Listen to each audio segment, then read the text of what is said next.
Rétrofilé dans la place, de quoi on parle aujourd'hui? Je sais pas moi, tiens c'est quoi ça? Oh bah, les gardiens de la galaxie, bah on a qu'à faire ça. Allez c'est parti. Oh la vache, je viens de recevoir un SMS. Toute l'équipe de lescomics.fr, Matt, Marvel et Chris vont sur comicsblog.fr, sauf toi parce que tes vidéos font trop amateur. Mince, n'importe quoi. Bon allez, perdons pas de temps, ça tourne. Salut, je m'appelle Phil et comme le Hé, rétro... t'as oublié de sortir les poubelles hier. Ouais, bah pense-y la prochaine fois. Le rétro c'est pas que les vieux jeux. Oh, dis donc, jeune pucelle, tu recommences pas? Non, non. C'est parti pour un nouveau Rétro Comics. On commence donc ce premier épisode paru dans Titan numéro 5, avec Arnold Drake au scénario et Gene Colan au dessin. Pour commencer le récit, on nous présente Charlie 27, le dernier des Jupitériens, pourchassé par des extraterrestres, les Badoons, et qui tombe sur Martinex, le dernier des Plutoniens. Les chances que les deux derniers membres de planètes différentes se croisent étaient quand même assez limitées, hein. Enfin bref. Il se téléporte sur Terre pour échapper aux extraterrestres qui ont envahi la galaxie. Pendant ce temps, sur la planète Terre, On retrouve d'autres membres des futurs gardiens de la galaxie. Vance Astro, le dernier des... Non, pas le dernier des terriens en fait, hein, mais plutôt le dernier des c******. Un type tout le temps en train de râler, insupportable. Et Yondu. Un indigène. D'une autre planète. Les 4 héros se croisent là aussi par hasard, se débarrassent des Badoons qui leur courent après, et se téléportent sur Terre. Alors qu'ils étaient déjà sur Terre... L'épisode se finit sur les héros devant les ruines de New York en train de chanter en chœur. L'Internationale. Mais en fait, c'est pas le vrai premier épisode, hein. Ça, c'est paru dans Marvel Heroes en 1969. Et ce deuxième épisode, dont je vais vous parler, est paru dans Marvel Presents 7 ans plus tard en 1976. Très logiquement, on a le droit à une deuxième équipe artistique avec Steve Gerbet au scénario. Gerbet. Et Al Milgrom au dessin. Ils introduisent Icarus. Non, vous êtes vraiment des gamins. Ils présentent Icarus, un nouveau personnage, et ça reprend là où on s'était arrêté 7 ans plus tôt, en pleine guerre contre les Badoons. Ça aurait pu être épique. Ça aurait pu être le cœur de la série. Mais non, au bout de 10 pages, c'est fini. Et vous savez comment? Oh mon dieu, vous allez pas me croire, mais je vous jure que c'est vrai. Les héros appellent les femmes des Badoons, qui les engueulent et les ramènent à la maison. D'ailleurs, les mecs, ils sont pas trop d'accord, hein. non, je vous en supplie, tuez-nous! N'importe quoi! Ah non, pitié, stop, on arrête là. Tout le reste de la série est comme ça, c'est absolument affreux. Voilà, merci d'avoir regardé cette vidéo, j'espère qu'elle vous a plu, n'hésitez pas à la partager sur les réseaux sociaux, et moi je vous dis à la prochaine. C'était court, hein.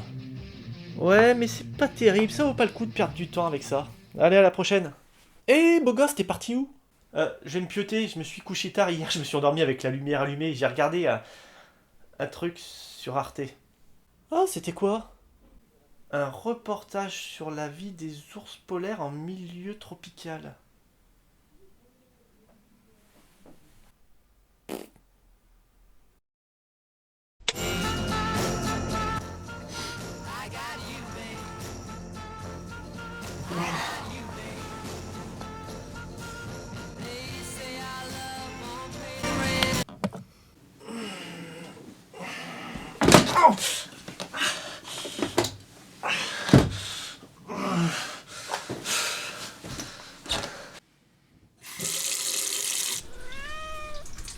Ah non, voyons, pas tous les jours!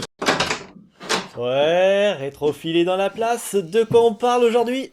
Oula, du calme, on a déjà fait une vidéo hier. Bah, la dernière vidéo c'était il y a un mois. Oh la vache, je viens de recevoir un SMS.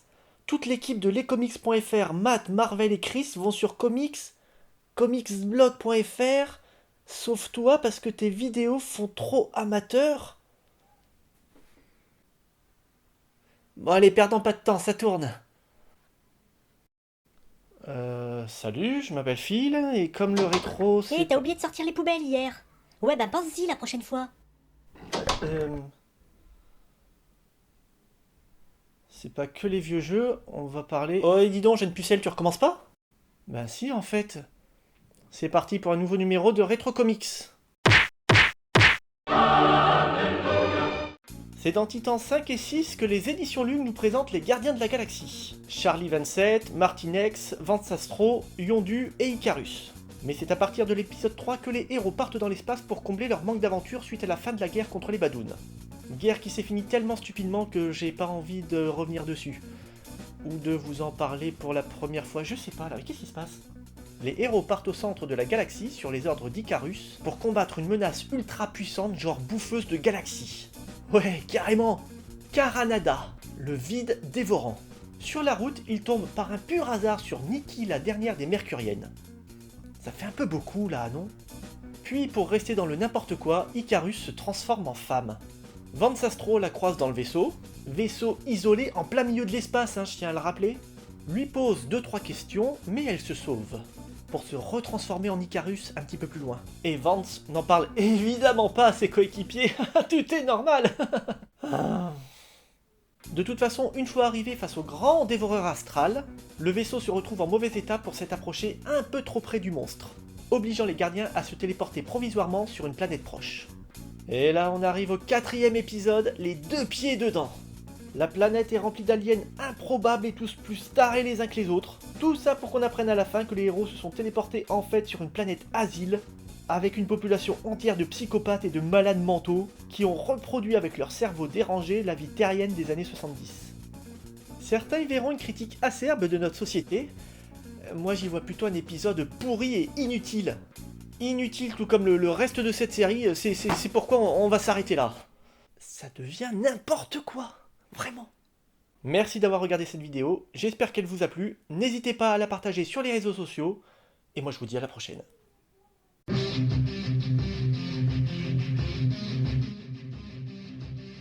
C'était court. Ouais, à plus. Eh, beau gosse, t'es parti où? Tu sais, les ours polaires...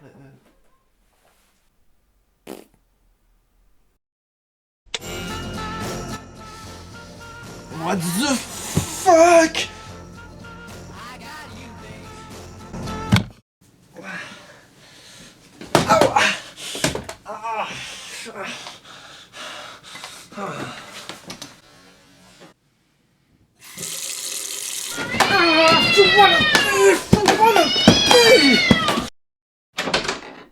Ouais, rétrophile et dans lapin.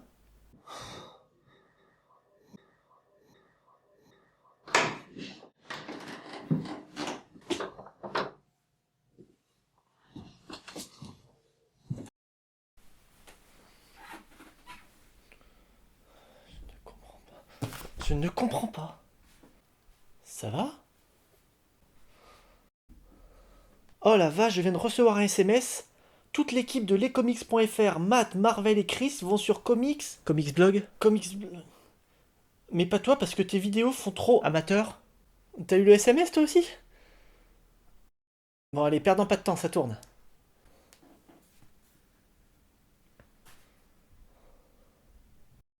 Salut, je m'appelle Phil et comme le rétro, c'est pas... Hé, t'as oublié de sortir les poubelles hier. Ouais, bah pense-y la prochaine fois. On va parler comics, c'est parti. Oh et dis donc, jeune pucelle, tu recommences pas? Et je fais que ça. C'est parti pour un nouveau numéro de Retro Comics. Les Gardiens de la Galaxie composés de Charlie 27 et les autres... Non mais sérieux? Je ne comprends pas. Tout comme je ne comprends pas cet épisode que pourtant j'ai relu 3 fois. Je vous jure que c'est vrai.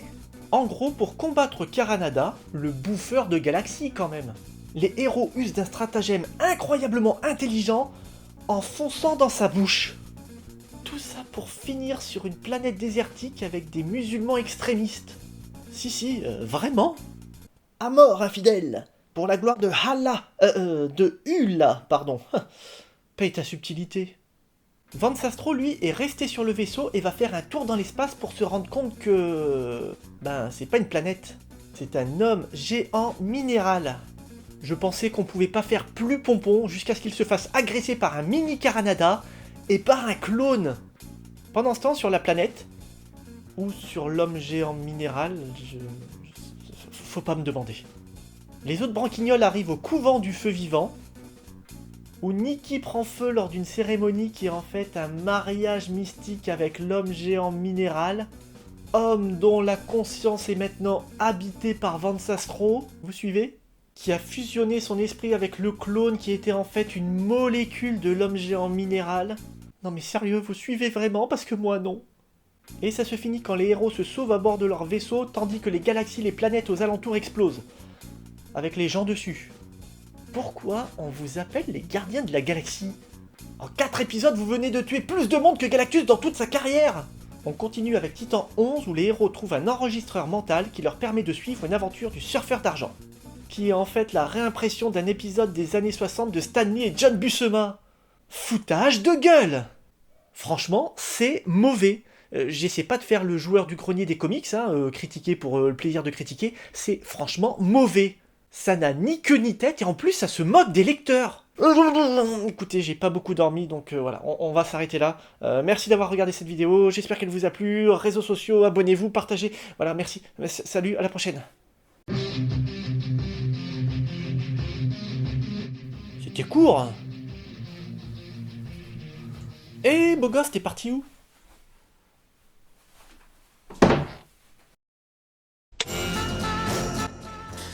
Qu'est-ce qui se passe?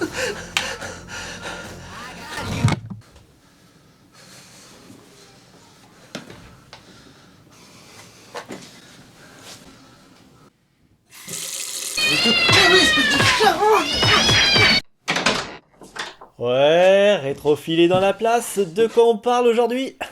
Les gardiens de la galaxie, et cette fois-ci on va jusqu'au bout! Oh la vache, je viens de recevoir ta gueule, c'est parti pour un nouveau Rétro Comics! Hé, t'as oublié de sortir. Toi aussi, ferme-la! Retourne chez ta mère, fous-moi la paix, je veux pas savoir, et emmène les gamins, sinon je les décapite, ils iront mieux demain. T'es malade? Pif pif, alléluia!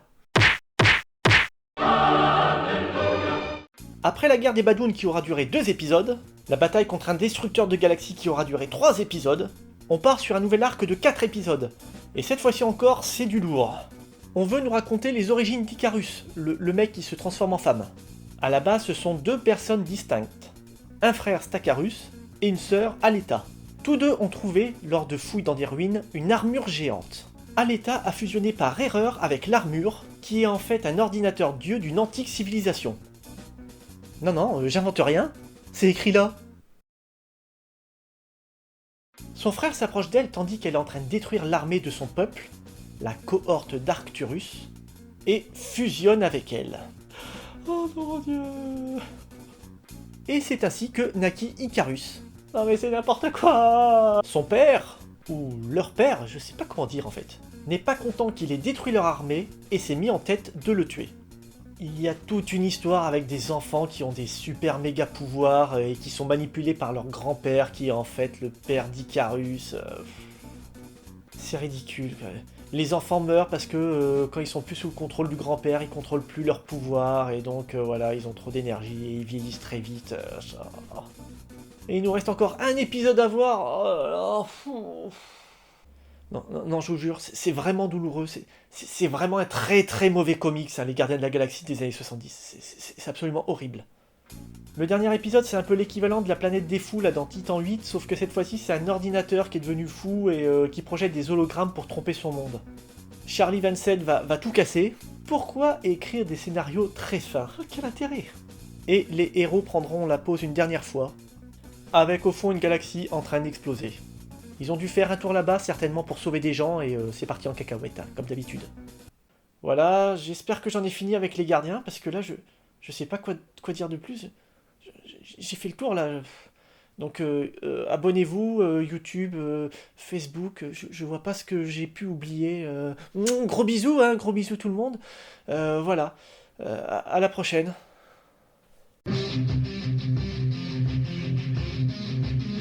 C'était court, hein. Là, c'est bon, j'ai rien oublié. Eh, beau gosse, t'es parti où? Je vais regarder des photos de grand-mère en lingerie. Haha, qu'est-ce que tu réponds à ça, hein?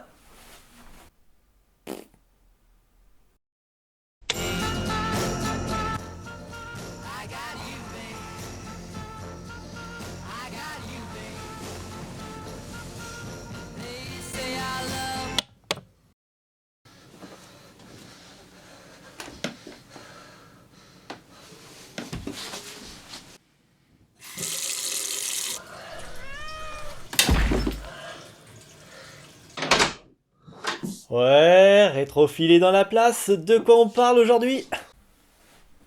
Je ne comprends pas. J'ai parlé des auteurs, j'ai parlé des personnages, j'ai parlé de la réédition. Oh la vache, je viens de recevoir un SMS. Toute l'équipe de lescomics.fr, Matt, Marvel et Chris vont sur comicsblog.fr, sauf toi parce que tes vidéos font trop amateur. Bon allez, pardon, qu'est-ce que tu fous?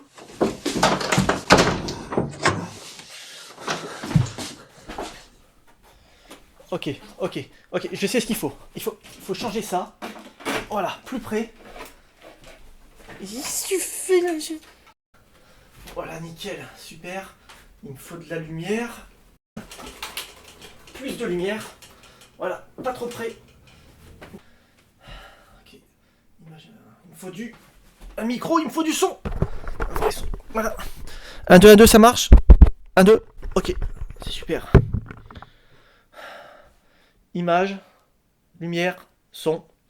C'est parti pour un nouveau numéro de Retro Comics. Oh, yeah.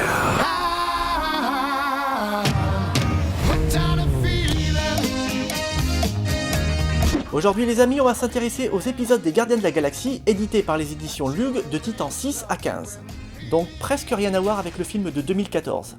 Et qui sont en fait la traduction des Marvel Presents 3 à 12 parus dans les années 70 avec Steve Gerber au scénario et Al Milgrom au dessin. Cependant, les personnages ont été créés 7 ans plus tôt dans un unique épisode paru dans Marvel Super Heroes 18 par Arnold Drake et Gene Colan. L'équipe de 1969 est alors composée de Shirley Vansett, Martin X, Vance Astro et Yondu. Ils s'uniront pour rejoindre la résistance sur Terre afin de lutter contre les terribles Badouns qui ont envahi la galaxie. Lorsque les gardiens reviendront dans les années 70, les auteurs se débarrasseront de cette histoire d'envahisseurs extraterrestres et enverront les héros combattre Caranada, le vide dévorant, une entité capable de manger des galaxies entières. De nouveaux membres viendront alors compléter l'équipe. Nikki, une jeune mercurienne, et Icarus, un personnage dont les origines mystérieuses serviront de base au dernier arc de la série. Si vous aimez les comics un peu décalés, voire même absurdes sur certains points, alors cette série est faite pour vous et vous pouvez retrouver l'ensemble des épisodes dans l'intégrale Panini Les Gardiens de la Galaxie. Merci d'avoir regardé cette vidéo consensuelle, j'espère qu'elle vous a plu, n'hésitez pas à la partager, à vous abonner et à me rejoindre sur Facebook. Sur ce, je vous dis à la prochaine et bonne lecture.